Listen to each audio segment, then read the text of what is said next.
Israel ও যুক্তরাষ্ট্র যখন ভেবেছিল ইরানের পরমাণু কর্মসূচি চিরতরে ধ্বংস হয়ে গেছে, তখনই তারা বুঝতে পারল ইরানের এই স্বপ্ন গেঁথে আছে ইরানি জাতির রক্তে আর আত্মবিশ্বাসে। 22 জুন ভোরে যখন যুক্তরাষ্ট্রের B-2 বোমারু বিমানের বোমা বর্ষণে তেহরান, ফোর্দো, নাতাঞ্জ ও ইস্পাহানের পারমাণবিক স্থাপনায় ভয়াবহ ক্ষতি হয়, তখন মার্কিন প্রেসিডেন্ট ডোনাল্ড ট্রাম্প দাবি করেন ইরানের পরমাণু অবকাঠামো সম্পূর্ণ ধ্বংস করে দেওয়া হয়েছে। কিন্তু মাত্র কয়েক ঘন্টার মধ্যেই বদলে যেতে থাকে দৃশ্যপট। জানা যায়, এই হামলার আগেই নিজেদের সবচেয়ে মূল্যবান সম্পদ ইউরেনিয়াম সরিয়ে রেখেছিল ইরান। প্রায় 400 কেজি ইউরেনিয়াম, যা দিয়ে 10টি পারমাণবিক অস্ত্র তৈরি করা সম্ভব, তা ছিল নিরাপদ আশ্রয়ে। তাই মার্কিন B-2 বোমারু বিমান কিংবা সাবমেরিন থেকে ছোড়া ক্ষেপণাস্ত্র যতই তাণ্ডব চালাক, ইরানের মূল স্বপ্ন অক্ষতই রয়ে গিয়েছে।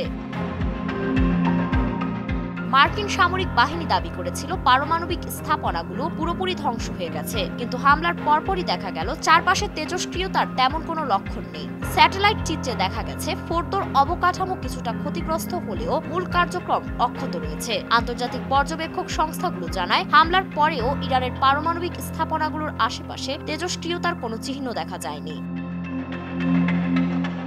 ফোর্দো প্ল্যানেটটি এমনিতেই পাহাড়ের নিচে নির্মিত, সেখানে প্রবেশ করা প্রায় অসম্ভব। আর ইরানের এই স্থাপনাগুলো নিয়ে দীর্ঘদিন ধরেই কাজ করা বিশ্লেষকরা বলছেন, ইরান খুব সচেতনভাবেই সরিয়ে ফেলেছিল ইউরেনিয়াম, কারণ তারা জানতো হামলা আসবেই। বিবিসির তথ্য মতে ইরানের হাতে এখনো 5টি পারমাণবিক কেন্দ্র রয়েছে, যার মধ্যে মাত্র 3টিতে হামলা হয়েছে, অর্থাৎ বিকল্প এখনো আছে খামেনির হাতে। যুক্তরাষ্ট্রের প্রতিরক্ষা গোয়েন্দা সংস্থার প্রতিবেদন বলছে, হামলায় ইরানের প্রকল্প সাময়িকভাবে থমকে গেলেও পুরোপুরি ধ্বংস হয়নি, বরং কয়েক মাসের মধ্যেই তারা আবারও ঘুরে দাঁড়াবে আরো শক্তিশালীভাবে।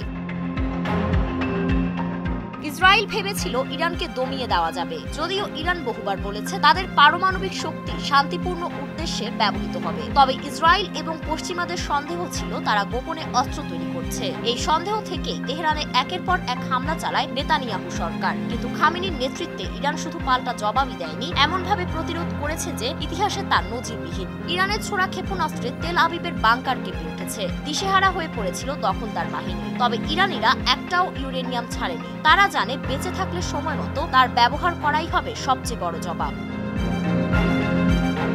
ফারিন রহমান কৃতি, নয়া দিগন্ত।